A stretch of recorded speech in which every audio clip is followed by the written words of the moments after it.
नमस्कार, आवाज समाचार में आपका स्वागत है। मैं हूं मनोज श्रीवास्तव। बिहार में बड़ा बदलाव, शुरुआत करते हैं हेडलाइंस के साथ।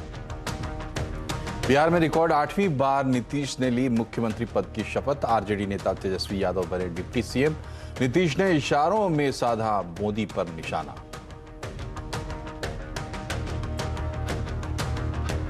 चौदह में जो आए 24 तक के आगे रह पाएंगे कि नहीं रह पाएंगे वो अपना सवाल।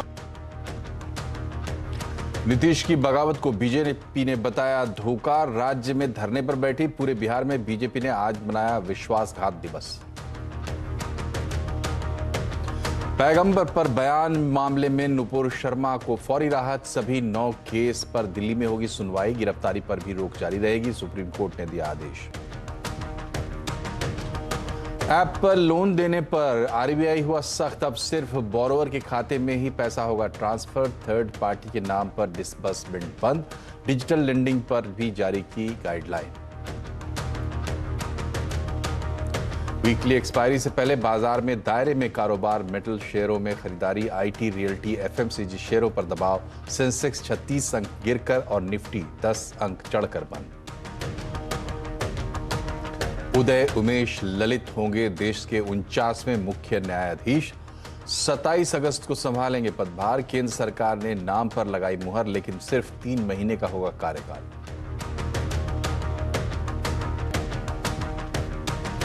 हवाई किराए पर 31 अगस्त से नहीं लगेगी कोई कैपिंग। एयरलाइंस की मांग के बाद सरकार का आदेश। इधर फ्लाइट खाली रहने के बाद भी किराए 2 गुने तक बढ़े।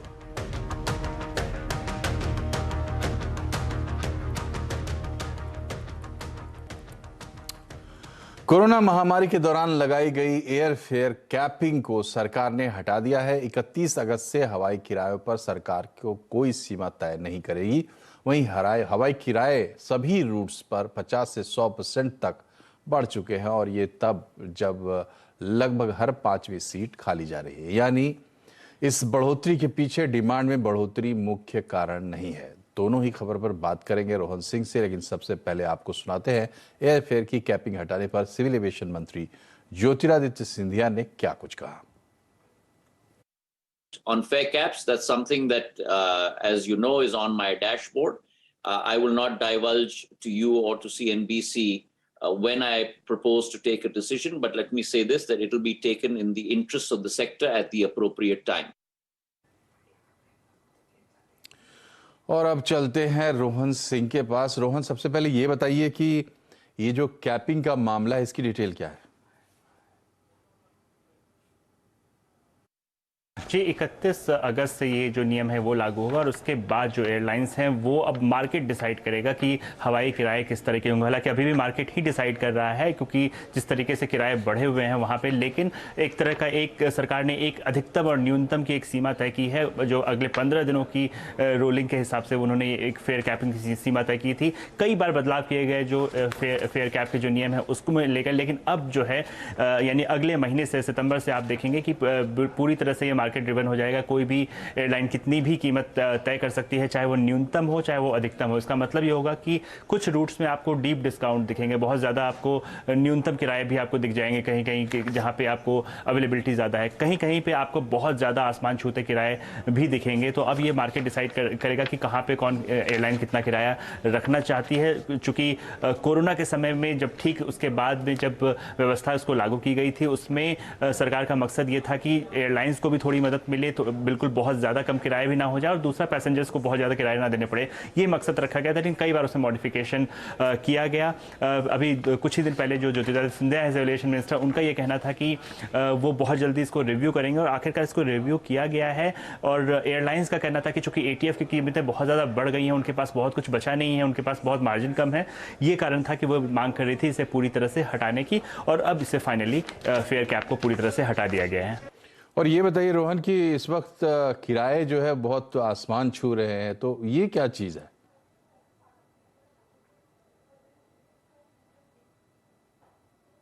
जी वाकई में जैसा कि आपने कहा कि जो हवाई किराए हैं अचानक से बहुत ज़्यादा बढ़ गए हैं। अभी फेस्टिव सीजन आना शुरू ही हुआ है और अभी अगर आप तमाम रूट्स की बात करें, कुछ रूट्स की जो मैंने लिस्ट निकाल के देखी, दिल्ली मुंबई बिजी रूट है।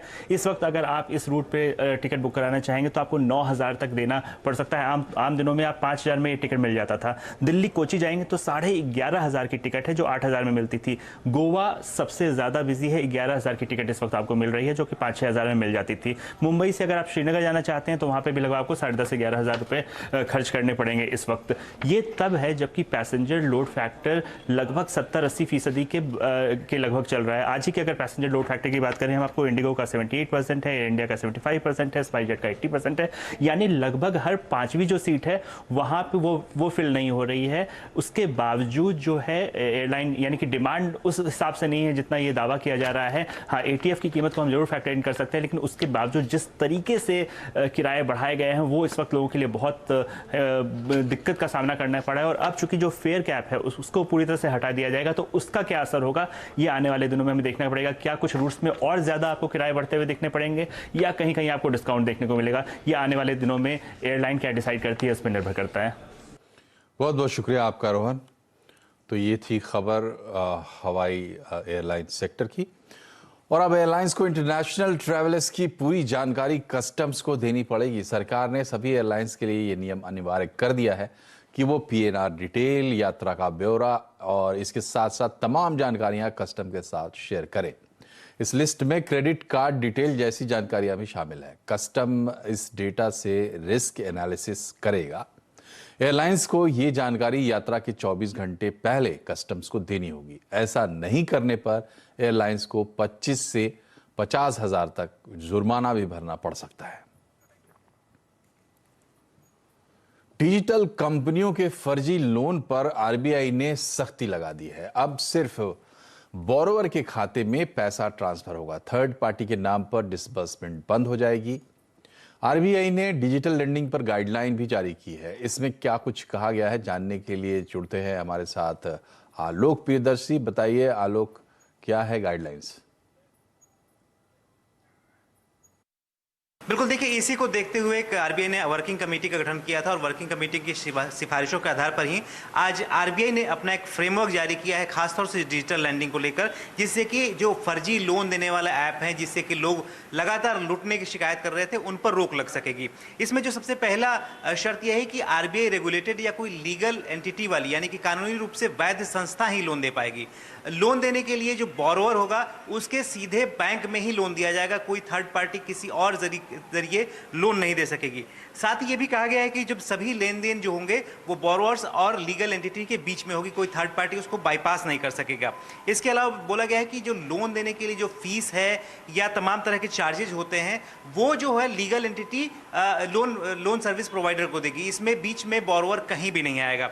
लोन देने से पहले बोरोवर को की फैक्ट स्टेटमेंट यानी कि वो तमाम जानकारी जिस पे बैंक रेट का इंटरेस्ट होता है, पेनल्टी के लिए क्या हो सकता है, तमाम जो जानकारियां होती हैं वो देनी पड़ेगी, जिसमें तमाम हिडन चार्जेज वगैरह की जानकारियां होती हैं।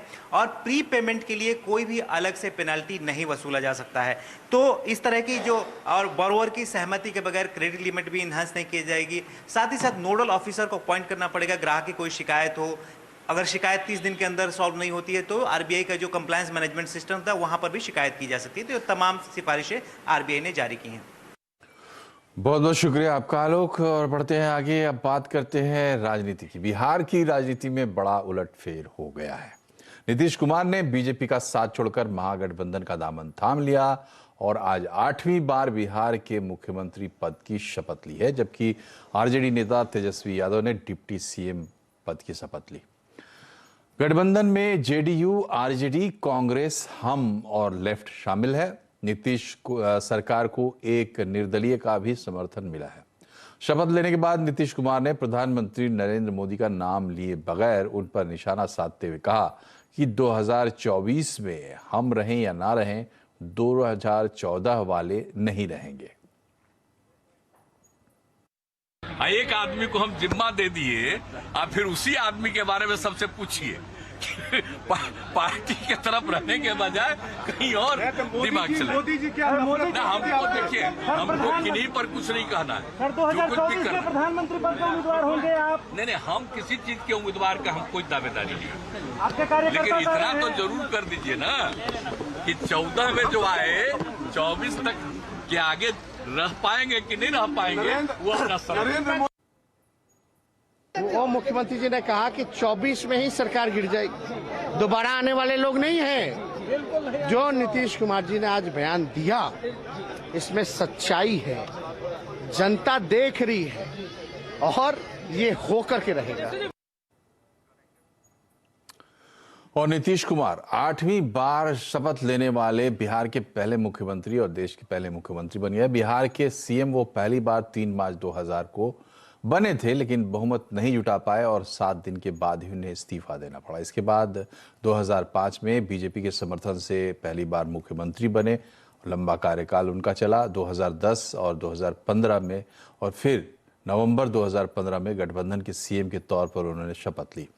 इसके बाद जुलाई 2017 में महागठबंधन को छोड़ दिया और बीजेपी के साथ वापसी करके सीएम बने।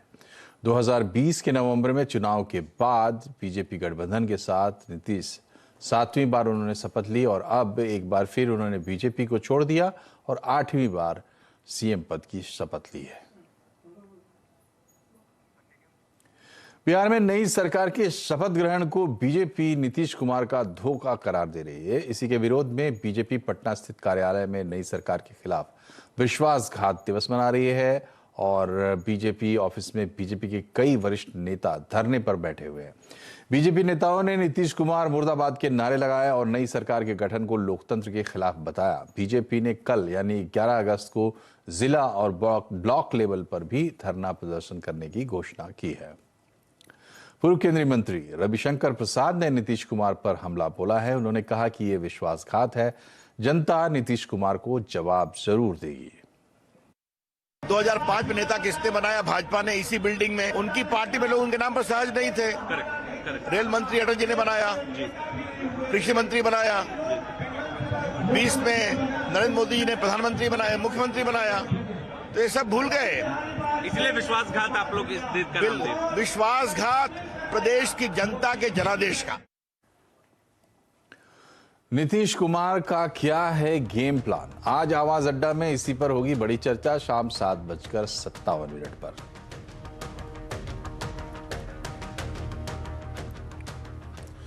और अब बात बाजार की। वीकली एक्सपायरी से पहले बाजार फ्लैट बंद हुआ। सेंसेक्स 36 पॉइंट गिरकर 58,817 पर और निफ्टी 10 पॉइंट चढ़कर 17,535 पर बंद हुआ।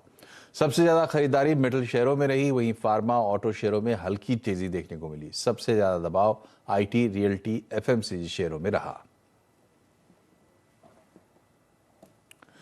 और आजादी के अमृत महोत्सव में हमारी खास सीरीज, जहां हम बताते हैं अलग अलग सेक्टर्स की कहानी। तो आज बात टेलीकॉम सेक्टर की।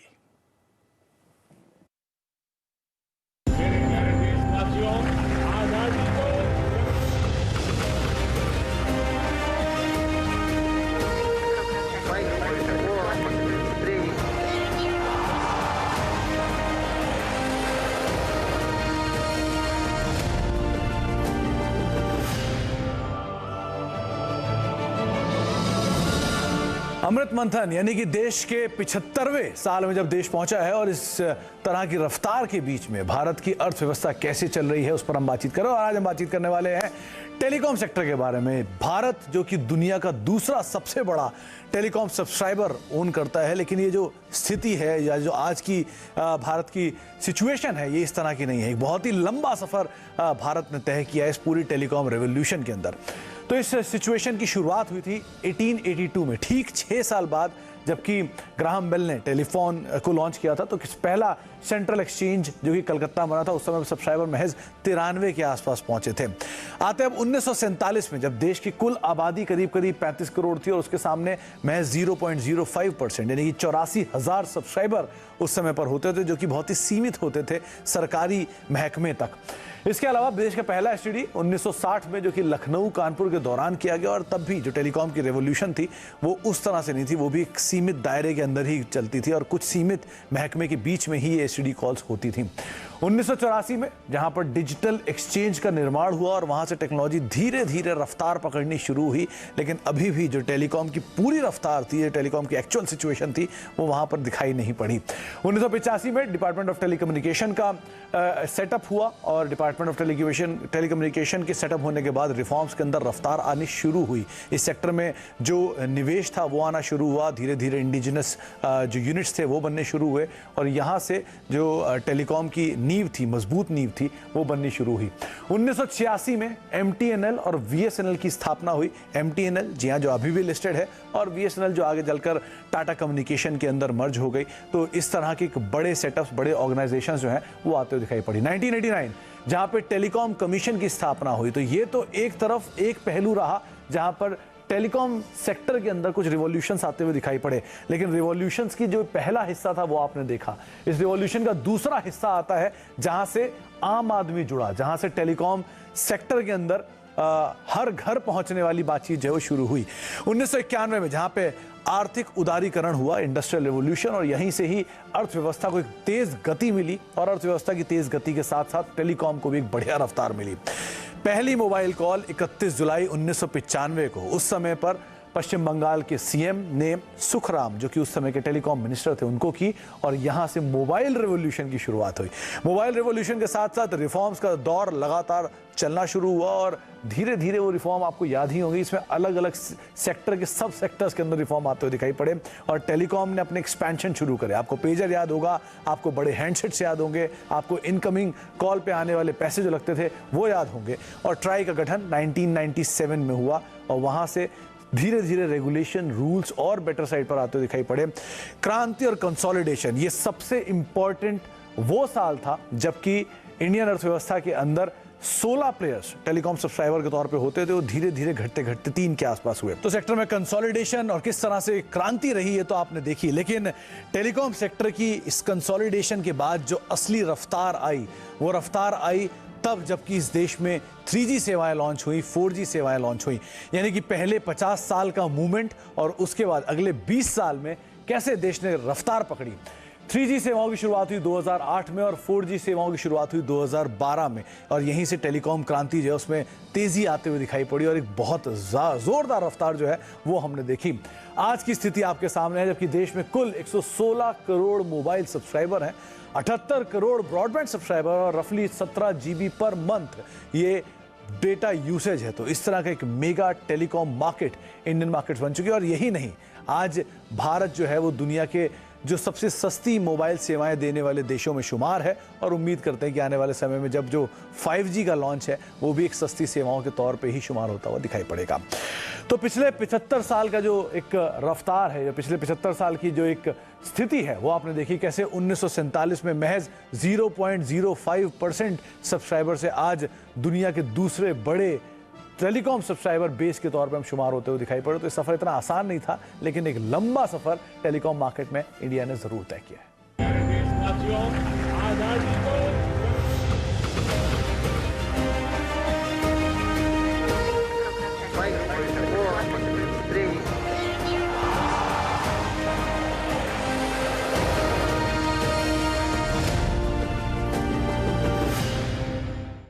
राखी को लेकर बाजार में खूब रौनक इस बार दिख रही है।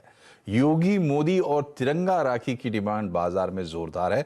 संवाददाता दीपाली नंदा ने दिल्ली के बाजारों का हाल जाना, आप भी देखिए।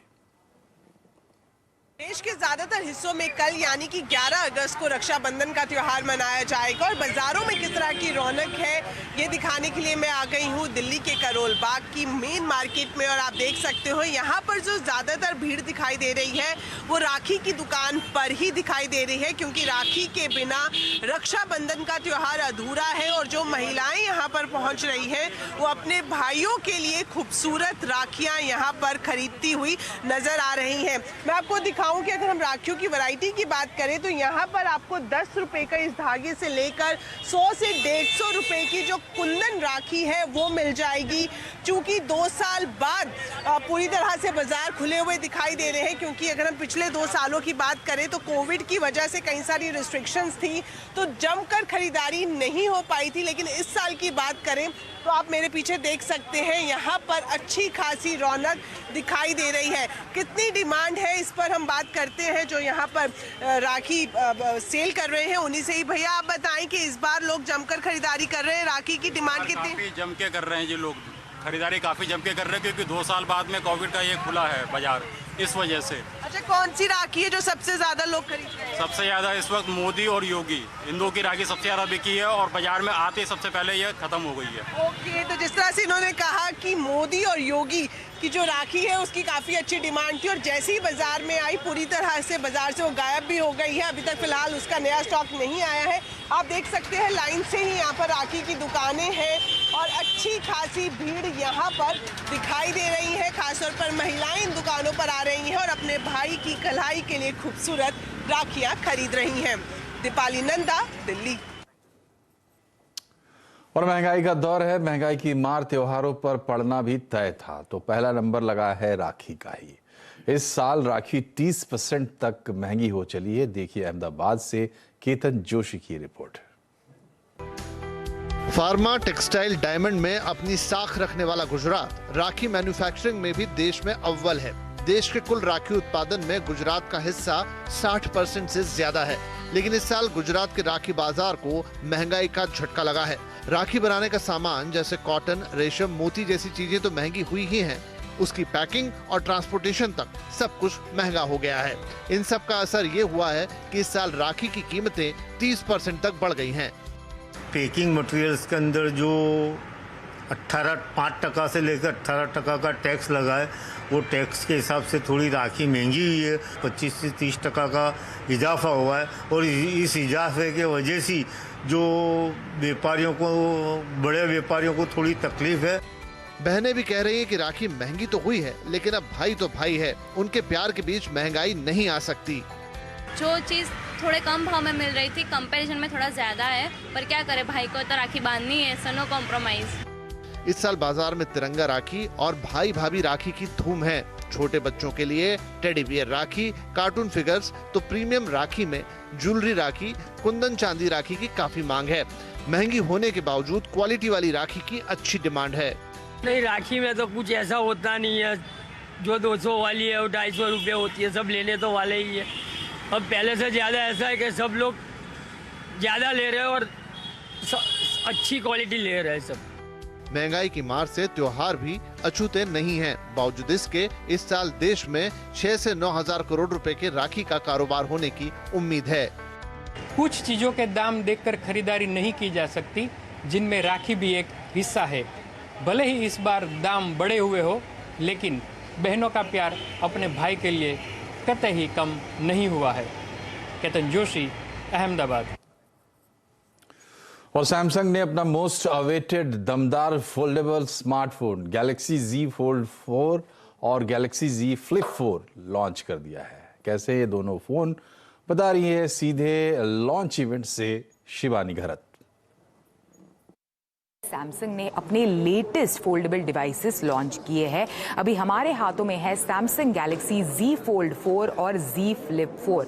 अभी कंपनी का दावा है कि इन दोनों फोन से they are going to reimagine the foldable experience. किस तरह से री-इमेजिन कर रहे हैं? In fact with better performance, better photography and better multitasking capabilities. अभी बेटर फोटोग्राफी की बात करें तो कई लोगों की इनफैक्ट कई रिव्यूज में इनफैक्ट ये कहा गया था फोल्डेबल डिवाइसेस की कि कैमरा उतना ज़्यादा खास नहीं है। तो जो नाइटोग्राफी मोड जो आपको सैमसंग गैलेक्सी S22 में मिलता है, वो इनफैक्ट इन दोनों डिवाइसेस में इंट्रोड्यूस किया गया है, which will result into better images even in low light conditions. इसी के साथ साथ आपको बता दूं कि ये जो सैमसंग गैलेक्सी Z Fold 4 जो है उसमें इनफैक्ट 50 मेगापिक्सल का कैमरा इंट्रोड्यूस किया गया है। इसी के साथ साथ बैटरी लाइफ जो फ्लिप की एक बड़ा चैलेंजिंग पॉइंट था, तो बैटरी लाइफ में भी इंप्रूवमेंट हुई है in the latest Z Flip device. और दोनों डिवाइसेस को इनफैक्ट पावर करता है क्वालकॉम स्नैपड्रैगन 8+ Gen 1। तो ये इन डिवाइसेस के है पहले हैंड्स ऑन फर्स्ट इंप्रेशंस। आने वाले दिनों में दोनों डिवाइसेस का डिटेल्ड रिव्यू मैं दूंगी। अभी आपको बता दूं कि इसी इवेंट के दौरान इन दोनों डिवाइसेस के साथ साथ कंपनी ने वेरेबल्स भी इंट्रोड्यूस किए हैं, बड्स इंट्रोड्यूस किए हैं, 2 स्मार्ट वॉचेस इनफैक्ट इंट्रोड्यूस किए हैं, जिन्हें आप in fact fitness tracking, outdoor activities वगैरह के लिए इस्तेमाल कर सकते हैं। और इसी के साथ बुलेटिन में फिलहाल इतना ही, लेकिन खबरों से अपडेट रहिए, जुड़े रहिए CNBC आवाज से ट्विटर, फेसबुक और YouTube के जरिए। अपना ख्याल रखिए। नमस्कार।